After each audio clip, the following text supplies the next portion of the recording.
All right, happy first Monday of 2023. Happy New Year's, Merry Christmas, all that good stuff. Yeah. Welcome back from the holidays. I'm John Paul Barajas. You already know who this is. Yes, your first time on KNN. Yes, I'm a rookie here. Yeah, well, it's nice to be better at you than something. I'm joking. I'm just joking. I'm totally not. You know, you're a complete professional. Chose violence for 2023. You know, a complete professional here. This is our first time also sharing the KSAT News Now desk, and I was telling you, I haven't seen you since before the holidays. So yeah. It's always good to come back and see friendly faces, and it's like school when you get Christmas break and you see all your friends again. Exactly. So. Yeah, but do you still have your Christmas decorations up? I do. I need to take them down. Oh, same. It's a process. The hard Arctic freeze kind of took out some of my Christmas lights. It's yeah. okay. Those were up since the year before. It takes time. Exactly. It's a process. You know, leave it up all year round. But you know, holidays obviously still in full swing for some folks, but we still have a lot of news to get to here in the KSAT newsroom, and we're going to start with Catholic people around the world. They've been making their way to the Vatican City ahead of the funeral this week for Pope Emeritus Benedict. The 95-year-old died this past weekend after a long battle with his health, which caused him to resign back in 2013. Yeah. Now, the former Pope's body was moved inside the church overnight from the Vatican monastery where he died early Saturday morning. His final words, according to the Vatican, spoken in Italian, "Lord, I love you." Pope Francis and several cardinals paying their respects privately shortly after. Grieving Catholics and admirers lined up outside St. Peter's Basilica in the Vatican to honor late Pope Emeritus Benedict XVI one final time, and that includes people from right here in San Antonio. He was a wonderful man and appreciated his pontificate. The Pope Emeritus will be laid to rest on Thursday. It'll be a historic moment as a current Pope will preside over his predecessor's funeral's Mass. Now, we were talking about it briefly. The person who took over before him I was actually named after that Pope. Yeah. So pretty historic moment there, but also big shoes to fill when you're named after a Pope who then turned into a saint. Yeah, you know, it's crazy. I was reading somewhere that he actually retired in 2013 due to his declining health, and it was actually the first to do so in 600 years. Yeah, that's what they were talking about. Yeah. It's just in 6 centuries. You know, it never happened before. They served from the point that they were taken over until, you know, the end of their life. So definitely history. Yeah, you know, when you see people that are flocking to the Vatican right now, I know initially Italian security officials, they anticipated anywhere between 25 to 30,000 people would show up, but once those basilica doors opened up, about 6 hours after, 40,000 people had been estimated to arrive to pay their respects to the late Pope. So obviously, as you mentioned, very historic, and we'll continue to see how that changes over the next few days leading up to Thursday. Very well loved, absolutely.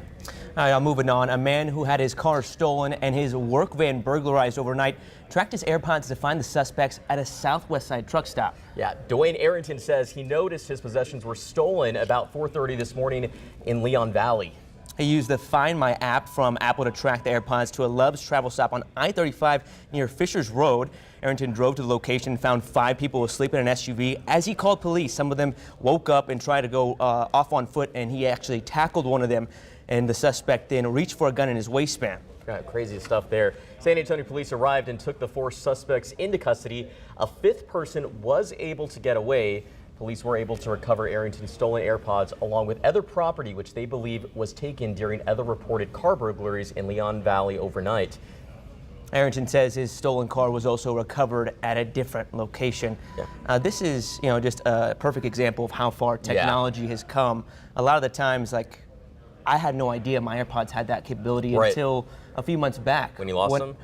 No, I didn't even lose them. I popped open my Find My app on my phone, and then I saw a notification said JP's AirPods, and I was like, that's a new feature I didn't know about. See if I can find that. Yeah, but it is pretty impressive, and you know, when it comes to technology, I mean, how you can really use that in a situation like this. I've never heard of that happening, though, with a stolen vehicle.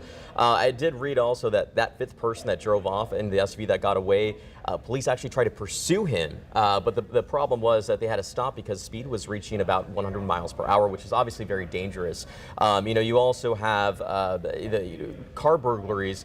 Did some digging, had some time to do some the community crime maps, and it looks like between January 1st of last year to December 26th is the time I put in there. There was at least 144 motor vehicle thefts that were reported. So it's just a time you have to put your belongings, any valuables. We've heard this before during the holidays. Just get them out of your car. You don't want them there, or hide them. And it's year round too, especially during the holidays. You have all the extra gifts there, granted, but during any time of the year, hide your belongings, take them outside the car, and if you're going to leave it there, put it underneath the seat, put it in the trunk, somewhere where it's not visible. Right. And then, as you mentioned, the high rate of pursuit, obviously they have to stop the pursuit after a certain point because authorities want to make sure the other citizens on the road are safe. I think it was pretty interesting, as you note, that with the technology coming so far, and removing valuables really is key, but in this case that was the key to helping him find this absolutely. particular. Hopefully it was in a glove box or something. Yes, it's easy access and just left it in the car, but definitely came in handy. It did. All right, right now a yearly tradition is underway, the Rose Bowl Parade. We were just talking about this earlier as well. And this year, a fallen San Antonio first responder was honored during the event that's actually, I believe, still going on at this moment. Now, fluorograph portraits of Asante Contreras and 43 other donors across the country will be on the Donate Life float. A fluorograph is a portrait that is made of flowers and other organic materials. Now, the 2023 float theme, quote, "Lifting Each Other Up," will mark the 20th anniversary of Donate Life America having a float in the Rose Parade. Contreras was 20 years old when he was killed by a wrong-way driver in May of 2020. He was studying to be a paramedic and wanted to help people. And he was still able to accomplish this goal by being an organ donor. His tissue and cornea donation has gone to create 95 grafts to heal those with severe burns, torn ligaments or tendons, and repair musculoskeletal structures such as teeth, skin, and spinal components. Wow, I mean, what a hero. It's a very sad story here. I've been lucky to cover it, or the privilege to cover it since the very beginning, and met his mother, but he was actually set to walk across the stage to receive her certificate to become a paramedic. Wow. I think the day after the tragedy struck, had a moment to be texting with his mom last night as they were putting on the final preps for the parade there, and she said it was just such an honor to be there, obviously for her son, but also to take that moment with the other families of the honorees and make those memories. Yeah, especially, you see those floats, and I saw some of them passing by just a little while ago. As you mentioned, it's still ongoing, so I'm sure that his family will be looking for that, and what a privilege to be a part of that, but also it's rightfully so. I mean, that's a big deal to be able to save those lives. And I was looking this up as well. According to organdonor.gov, there's at least 100,000 men, women, and children that are still on the national waiting list. So this does go a long way. This does help people. So just one amazing way that his legacy in his life is still being carried on. And still so many more that are looking for that help, as you mentioned. Exactly. And his family's actually front and center in Pasadena, California right now. So fantastic. I'm sure they're having a great time. Yeah. All right, the first baby of the new year has arrived in San Antonio. Yeah, Lauren Jacks gave birth to Avery Rose Jacks just 2 seconds after midnight on January 1st, 2023 at North Central Baptist Hospital. Avery weighed in at 7.1 pounds and is 20.6 inches long. Oh, look at that little cutie right there. A bundle of joy for sure. Lauren and her husband, Stephen Jacks, will receive the New Year's baby gift package.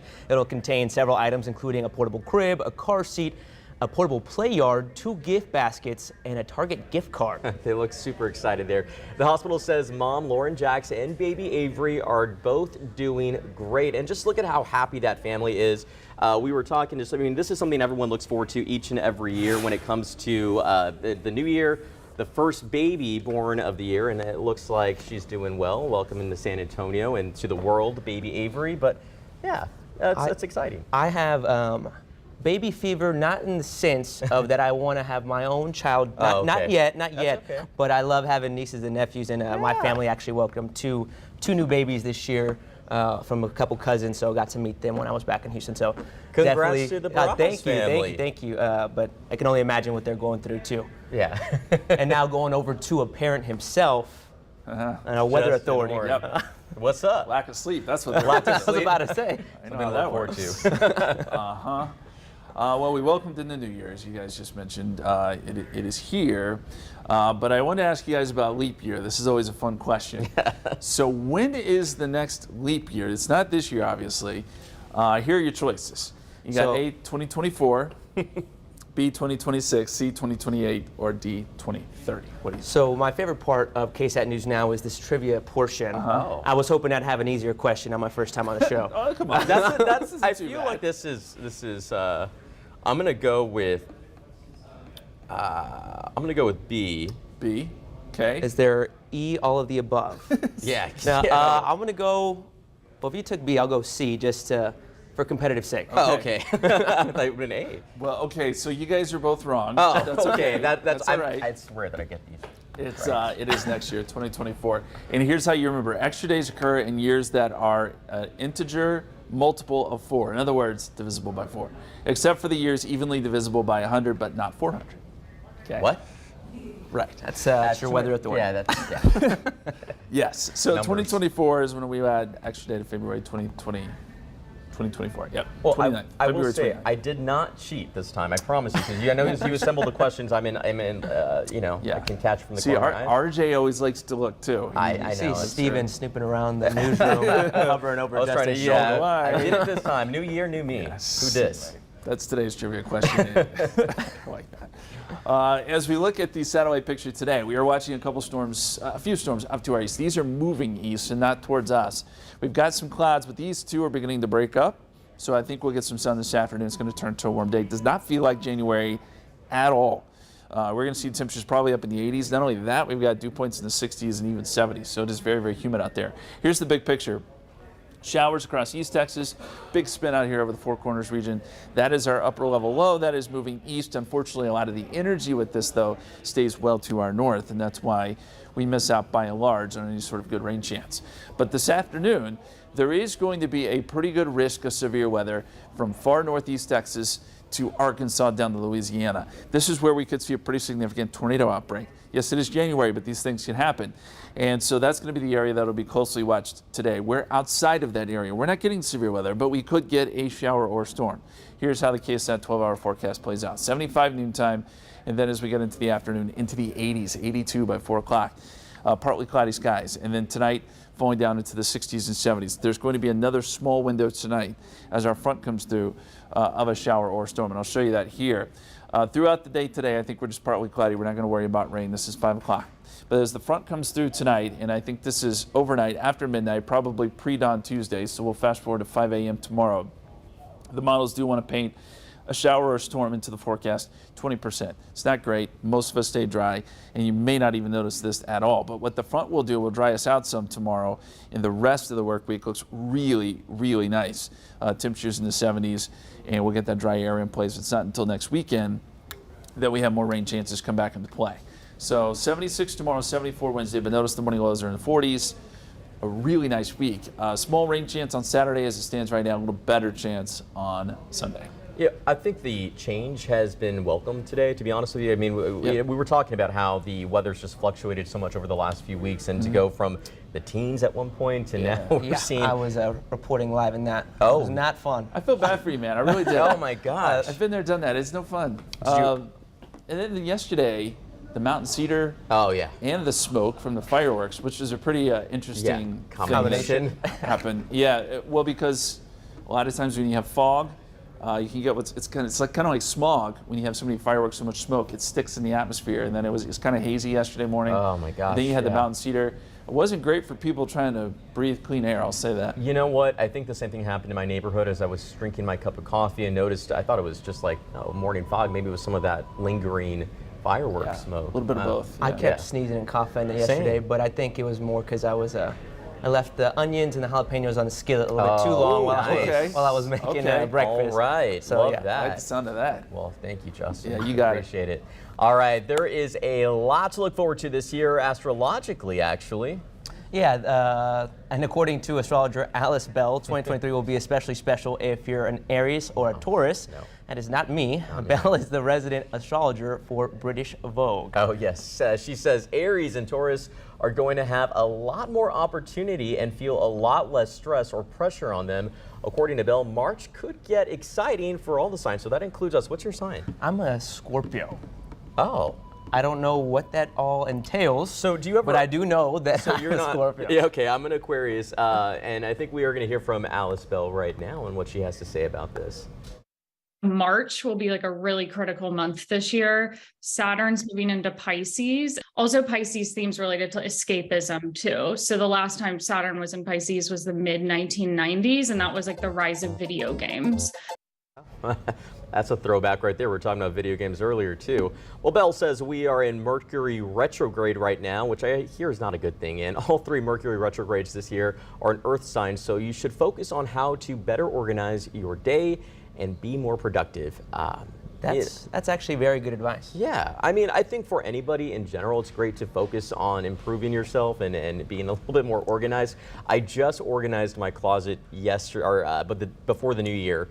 Just kind of trying to start the year off on a clean slate, literally, in the house, to do some cleaning and spring cleaning to start the year. Yeah, to be more in my resolution, to be a little bit more organized is one of my resolutions. But it's good to know that it's going to be exciting for all the zodiac signs this year. Yeah, my resolutions, you mentioned yours, time management, a big one, and then also reading more for leisure and just, enjoyment. Yeah. I love it. Expand the mind. Exactly. JP, it was a pleasure to have you on here this morning, Thank you. And it was great to see you. And I know your day is just getting started, right? Oh, yes, sir. Mine is done.